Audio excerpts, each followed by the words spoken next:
यहां से आगे जंग कैसे लड़ेगा? एज अ डिफेंस एक्सपर्ट भी, ईरान के पास की जो बैलिस्टिक मिसाइल्स हैं अब कितनी बची हैं, कितना दमखम अब उनके पास बचा है इस जंग को लड़ने के लिए, और वो कितना खींच सकते हैं? देखिए, ईरान ने शुरू से कह दिया था कि आप हफ्तों के लिए लड़ने को तैयार हो, हम महीनों के लिए लड़ने को तैयार। इतना हमारे पास है। पहले अंदाज था कि ईरान के पास कुल 1,500 से 2,000 मिसाइल है। लड़ाई के बीच में ये अंदाज CIA ने बदली किया, बोला साहब कम से कम 3 से 4,000, 2,000 3,000 से ज्यादा मिसाइल रहे, 80,000 के करीब ड्रोन। तो ये 80-90 प्रतिदिन, 50-60 प्रतिदिन फायर करते रहे, तो ये तो चल सकते हैं महीनों महीनों। और क्या दुनिया चल सकती है महीनों महीनों और पेट्रोल बंद होने के बाद? गल्फ ऑफ हॉर्मुज के ये प्रॉब्लम है ना।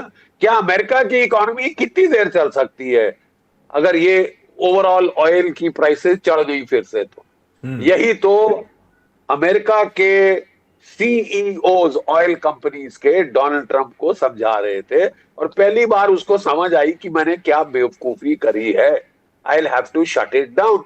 प्रॉब्लम उसकी ये है कि ना इजराइल बंद करना चाहता है, और ना अमेरिका के अंदर जो ज्यूइश ज़ायनिस्ट लॉबी है वो अमेरिका को लड़ाई बंद करने देगी। सवाल अब यह है कि उस लॉबी को भी समझना पड़ेगा कि इसका अंजाम क्या है, कहां जाके रुकेगा ये। ईरान को मारने की हवस कहां जाके रुकेगी कि दुनिया की इकोनॉमी सत्यानाश हो जाए, साहब हम तो ईरान को मार के छोड़े। तो चलिए कर लीजिए साहब आप भी, और दुनिया की इकोनॉमी और आपकी खुद की इकोनॉमी जाएगी चूल्हे में। सर एक सवाल और उठता है सर, यहाँ पे ईरान ने हर जगह हमले कर दिए। अभी जब से ये फिर से जंग शुरू हुई है, पिछले 48 और 72 घंटे में उन्होंने क्या कहते हैं हर जगह अपने सारे पड़ोसी देशों में, चाहे वो जॉर्डन हो चाहे कुवैत हो, हर जगह हमला किया, पर इजराइल पर अब तक कोई हमला नहीं किया। और वहीं मैं एक स्पेकुलेशन पढ़ रहा था कि इजराइल पर अब तक हमला इसलिए नहीं किया है क्योंकि इजराइल पे ईरान कोई बहुत बड़ा घातक या तो केमिकल वेपन से या न्यूक्लियर लाइक हमला करने की सोच सकता है, और अब थोड़ी देर और ये खींचातानी करेगा USA गल्फ स्टेट से, फिर इजराइल के ऊपर चुपचाप हमला करेगा। ये मैंने एक थ्योरी भी पढ़ी, कॉन्स्पिरेसी थ्योरी भी पढ़ी। आपको इस पे क्या लगता है कि अब तक इजराइल को कोई जवाब क्यों नहीं दिया है? सीज फायर टूट गया है, मोमेंटम खत्म हो चुका है, क्यों? उसने पहले जवाब दिए थे, पहले उसने इजराइल के को भी टारगेट किया था। अब वो टारगेट कर रहा है अमेरिकन बेसिस को, क्योंकि जो हमले शुरू हुए हैं अमेरिका ने शुरू किए हैं। इजराइल ईरान के ऊपर जो डायरेक्ट अटैक शुरू हुए हैं वो अमेरिका ने शुरू किए। इसलिए कुवैत में, इराक में जो भी अमेरिकन बेसिस, जॉर्डन में, उसने अच्छी तरह से उनको पलटवार किया है। और अगर इजराइल ने भी थोड़ी मंदी लाई है अपने लेबनान के हमलों में, दोबारा शुरू करता है, तो ये मुझे पूर्ण विश्वास है कि इजराइल के ऊपर भी हमला करेगा। नंबर 2 चीज ये है कि अमेरिका अपने बेसिस, अपनी अमेरिकन की जान से ज्यादा वो इजरायली जानों पे ज्यादा तवज्जो दे रहा है। मैक्सिमम उसने जो इंटरसेप्टर मिसाइल हैं, जो डेंसिटी है, वो इजराइल के ऊपर, इजराइल के ऊपर है। और इसलिए वहां पे वो तभी वार करेगा जब पहले तो वो कुछ एक्सपेंड करा लेगा मिसाइल, सस्ते घटिया पुराने मिसाइल लगा के। जब उनके खत्म हो जाएंगे फिर वो करेगा, नहीं तो वो ज्यादा मिसाइल इंटरसेप्ट होने का उसके चांस है। ये हैरत की बात हमें ये देख रहे हैं कि अमेरिका के अपने बेसिस पे डिफेंस इतने मजबूत नहीं है जितने ईरान के, इजराइल के उसने मजबूत किए हुए। अब किसी लेवल पे आके तो अमेरिका के फौजी पूछना शुरू करेंगे कि इजराइल को हमारे ऊपर प्रायोरिटी क्यों मिल रही। ऑलरेडी अमेरिकन फौज में कुड़कुड़ शुरू हो गई है कि हम अपने देश के लिए मरने को तैयार हैं, हम इजराइल के लिए मरना नहीं चाहते। ये बड़ा सेंटिमेंट अमेरिका के अंदर स्ट्रांग होते जा रहा है। Israel is losing support. Short term में वो चाहे दुम दबा दे डोनाल्ड ट्रंप की एप्स्टीन की फाइल की वजह से या किसी और वजह से, भगवान ही जाने क्या है उनके पास मटेरियल, डोनाल्ड ट्रंप पे एप्स्टीन ही लगता है। लेकिन फिर तो आप इलेक्शन हारेंगे, वहां पे हटवाएंगे रिपब्लिकन पार्टी को। और जो, जो डेमोक्रेटिक पार्टी थी, हालांकि वो भी पैसे अच्छे खा के इनसे इलेक्शन लड़ती है, प्रेसिडेंशियल और कांग्रेस की, लेकिन फिर भी वो इतने लेटे नहीं थे इजराइल के सामने। जी जो सर, ये बाइडेन फिर भी अकड़ रहे थे, नहीं मान रहे थे। पहला प्रेसिडेंट मिला है इजराइल को अमेरिका में जो कि बिल्कुल उनकी अंगूठे के नीचे लग रहा है। सर एक सवाल और उठता है। अभी जब अप्रैल मई के महीने में जब जंग चल रही थी, तो खबर आ रही थी कि जेराल्ड आर फोर्ड भी अब भेज दिया गया है मिडिल ईस्ट में, अब्राहम लिंकन भी अब मिडिल ईस्ट के अंदर हैं। अब ये सारे कहां हैं? ये सारे एयरक्राफ्ट कैरियर्स वापस बुला लिए गए, जंग छोड़ के भाग गए। अमेरिका हाफ हार्टेडली इस जंग को लड़ रहा है, आधी टेक्नोलॉजी से लड़ रहा है, क्या चाह रहा है? और अभी ये जेराल्ड फोर्ड, अब्राहम लिंकन, ये कहां होंगे? देखिए, 4 कैरियर बैटल ग्रुप्स अमेरिका ने भेजे थे वहां पे, जिनमें से जो कि इनका कैरियर था जेराल्ड फोर्ड, वो हिट हुआ था। जी ईरान ने उसको हिट किया था बैलिस्टिक मिसाइल, क्रूज मिसाइल और ड्रोन से। जी वहां पे आग लगी थी जो 30 घंटे चली थी, बुझाने में 30 घंटे लगे थे, और 200 अमेरिका के सेलर्स घायल हुए थे स्मोक इनहेलेशन की वजह से। तो उनको तो जेराल्ड फोर्ड को उठा के ले जाना पड़ गया वापस अमेरिका, जहां वो 2-3 साल अंडर रिपेयर रहेगा। दूसरा कैरियर जो इन्होंने सबसे पहले भेजा था, इब्राहिम लिंकन। ठीक है, पहले तो उसको परेड किया था गल्फ ऑफ हॉर्मुज ने। ईरान ने 50 टेस्ट फायर किए बैलिस्टिक एंटी शिप मिसाइल, और अमेरिका समझ गया कि अगर रिस्ट्रिक्टेड वाटर जो गल्फ में रखा इतना बड़ा जहाज, तो वो जहाज ठुक जाएगा। 5,000 नाविक जो है अमेरिका के, वो बॉडी बैग्स बन के आ जाएंगे। तो उन्होंने फट से इब्राहिम लिंकन को भी हटा दिया, जेराल्ड फोर्ड को भी हटा दिया, और 1,000 किलोमीटर दूर रखा। देखिए, आपके जो फाइटर्स हैं एयरक्राफ्ट कैरियर्स पे, उनकी रेंज 300 और 400 किलोमीटर की है टर्न अराउंड। अगर आप 1,000 किलोमीटर कर दें तो कैरियर का होना ना होना एक बराबर। जी ठीक है। और वो इब्राहिम लिंकन को भी चोट पहुंची थी, लेकिन इतनी ज्यादा नहीं, वो रिपेयर करके वापस ले आए। तो आज के दिन एयरक्राफ्ट कैरियर वही के वही हैं, अभी तक वहां से हटने की खबर तो नहीं आई, लेकिन वो कुछ कर नहीं पा रहे। पड़े 1,000 बस ऐसे किलोमीटर दूर रखना पड़ रहा है। जी और त्रिपोली, शिपोली, ये दूसरे एम्फीबियस कैरियर, वो भी इन्होंने भेजे थे, वो भी आसपास मंडरा रहे हैं, फायरिंग रेंज के अंदर नहीं आ रहे मिसाइल। है कि अगर उस रेंज में आए तो उनके जहाज डूब सकते हैं, अच्छा जानियों का नुकसान हो सकता है, बॉडी बैग्स बढ़ेंगे। तो फिर तो आप समझ लीजिए कि डोनाल्ड ट्रंप साहब की पॉलिटिकल फ्यूचर तबाह।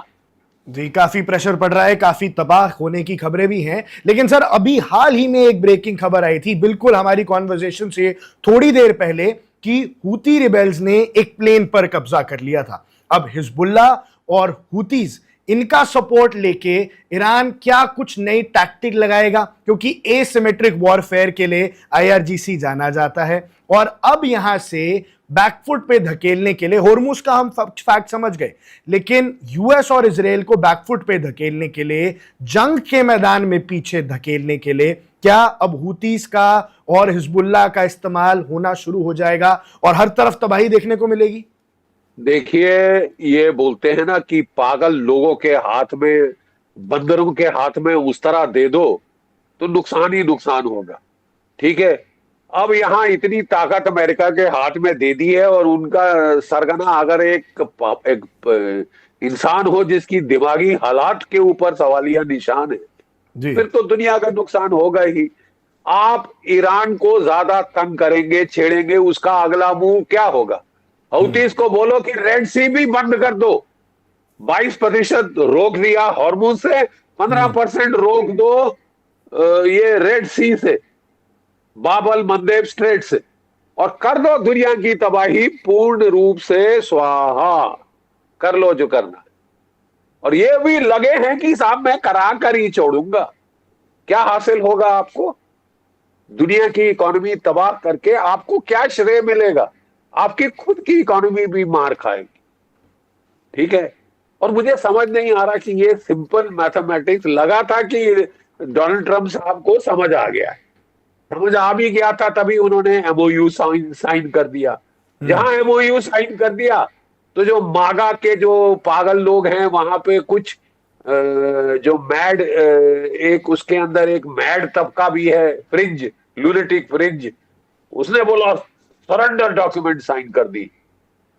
लड़े जाओ, लड़े जाओ, है काबिलियत, अंदेशा अंजाम देख लिया लड़ाई फॉरवर्ड करने का।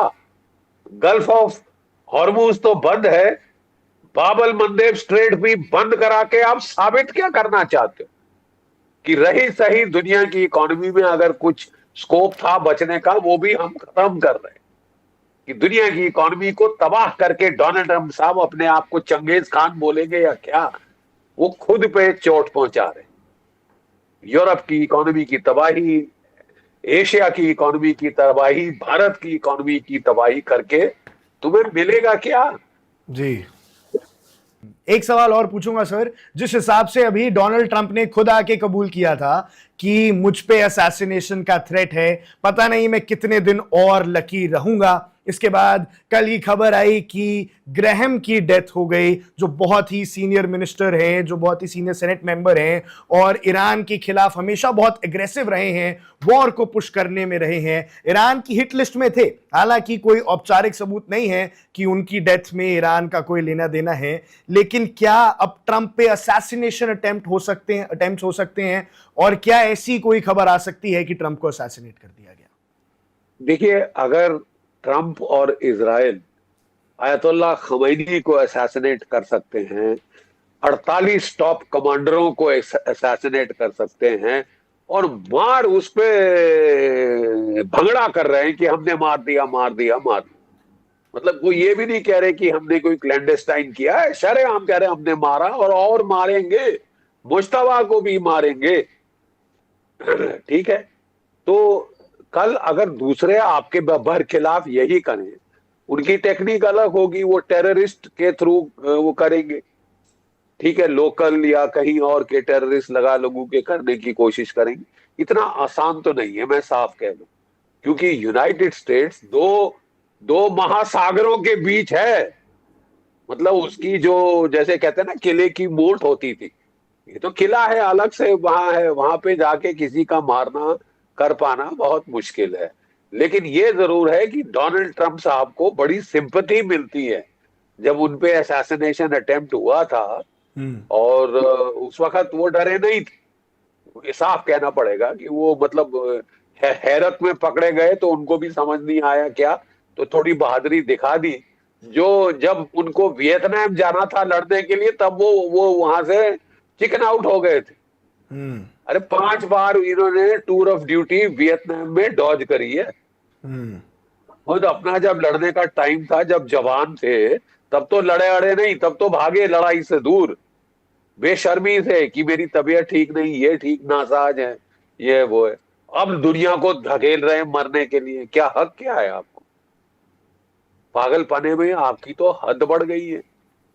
इजराइल की लॉबी सटिया गई है कि भी दुनिया की तबाही हो जाए, इकोनॉमिक सर्वनाश हो जाए, कोई बात नहीं, कोई बात नहीं, लेकिन ईरान को जरूर तबाह करना। वो सना को, फिर ईरान भी तो अपनी जान के लिए लड़ रहा है साहब, वजूद के लिए लड़ रहा है।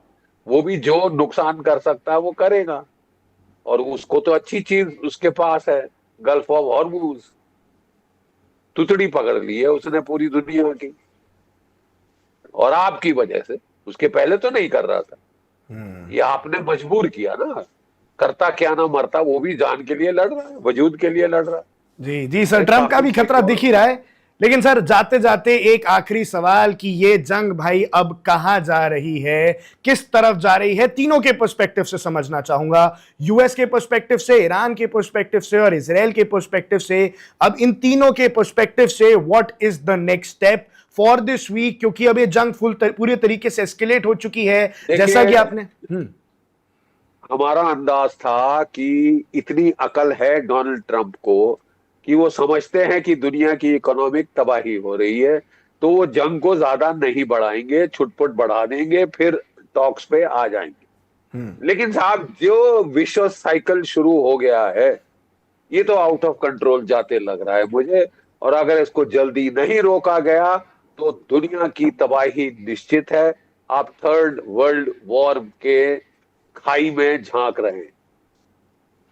जी, ये काफी बड़ी बात कह दी सर आपने। बख्शी साहब ने हमें बताया कि ये थर्ड वर्ल्ड वॉर की आहट है, क्योंकि ट्रंप मान नहीं रहे हैं। ट्रंप जो कर रहे हैं वो अपनी जिद पे कर रहे हैं, अपनी ईगो पे कर रहे हैं, जिसकी सजा पूरी दुनिया की इकोनॉमी दे रही है। बख्शी साहब, आपने अपना कीमती वक्त हमारे लिए निकाला। Thank you so much sir. आपकी इंसाइट्स हमारी ऑडियंस के लिए काफी वैल्यू रखती है, कमेंट्स में वो आपको प्यार देते हैं, और बहुत बहुत धन्यवाद सर। जय हिंद। जय Hind. Subscribe to One India and never miss an update. Download the One India app now.